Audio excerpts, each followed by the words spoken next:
Same thing applies for your side planks. This time again, I'm trying to drag that elbow down underneath myself. I want my side to be as engaged as possible. I prefer to have foot on foot. Push that up.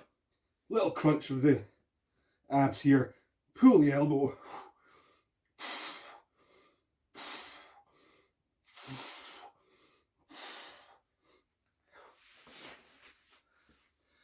And count for 10.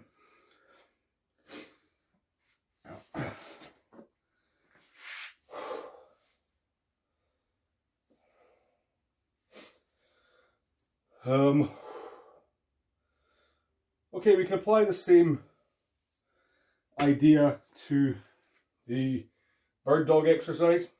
Okay, so again, traditional bird dog, you want your hands to be under your shoulders, you want your hips to be directly over your knees.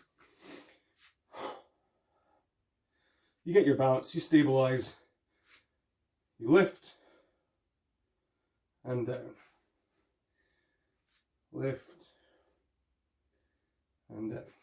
Okay, again, most people will be used to doing that in a really passive kind of way, but we're going to give it, you know, as much effort and tension as possible. So yeah, again, a little bit of an ab crunch. I want to engage those abs. I'm going to make a fist with this hand, getting as much tension through the arm as possible, okay, as it comes up. Again, so from this hand across and down through my opposite leg, there should be a line of just 100% tension, okay? So as it comes up, push my heel back, tense the leg, push this hand up, raising it up to the ceiling, tense, tense, tense, and keep that tension.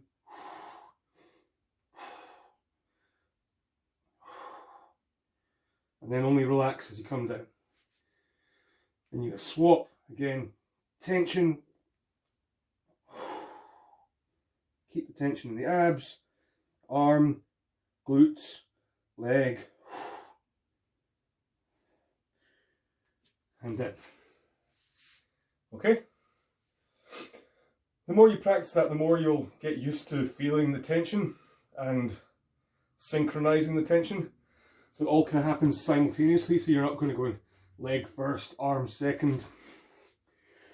You just get the tension in your abs.